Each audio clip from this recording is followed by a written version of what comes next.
Good morning, my dear friends. Welcome to the Boutique BC2 show. I am your host, Bill Cancel. Happy Monday, everybody. Hope everybody's ready to start off another new week with angst and getting ready to go because we're going to need it this week. We're going to need a lot of energy to get through this week because there's lots going on. So today is the Under the Radar show, and why this is important. This show normally airs on Sunday, but my schedule got completely screwed up yesterday, so it's airing today.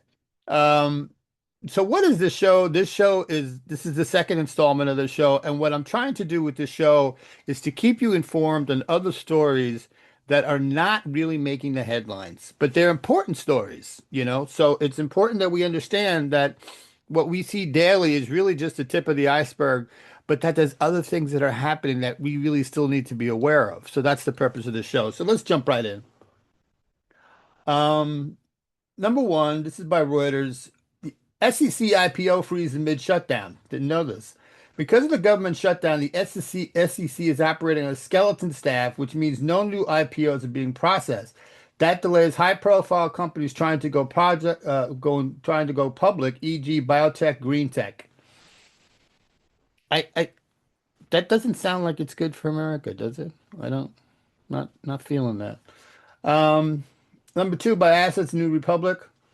U.S. plans to destroy $9.7 million in paid for birth control. The Trump administration is preparing to destroy taxpayer funded contraceptives, even those already purchased as part of its policy rollback agenda. So we're burning $9.7 million worth of birth control that's already been paid for. Okay, make that make sense. Even as a priority, make that make sense.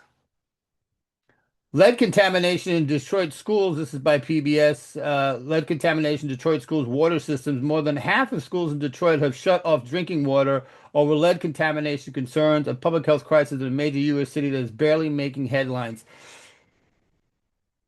Oh my God. We are sending fucking robots to Mars for years, and we still can't figure out how to stop our kids from getting lead contamination in drinking water. Ooh, unreal. Next one up by CBS News, rise in long-term unemployment. The share of jobless Americans unemployed for more than 6 months has spiked to levels not since 2021. That's a warning sign of economic stagnation, not just temporary layoffs. And isn't that interesting how, with the government shutdown, we don't have job reports?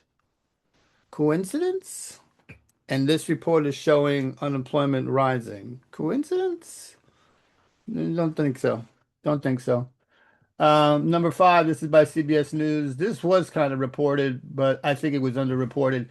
IceBlock app pulled from the App Store. An app that tracked ICE agents was removed by Apple for objectionable content.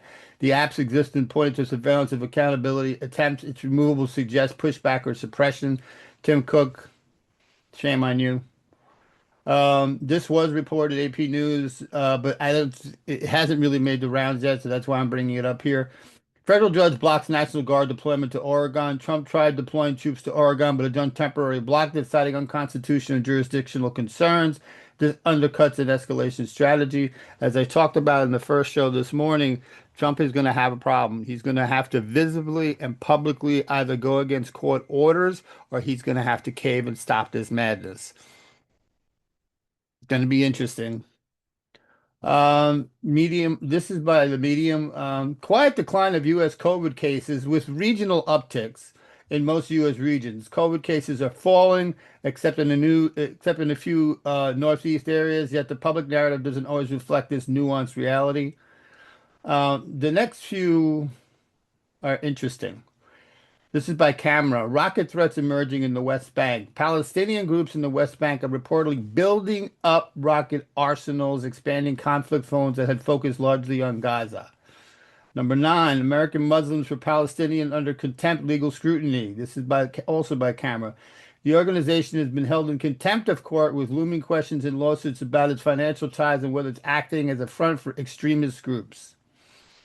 And number 10, the last one, also by camera, disparity in national security coverage, West Bank versus Gaza expansion.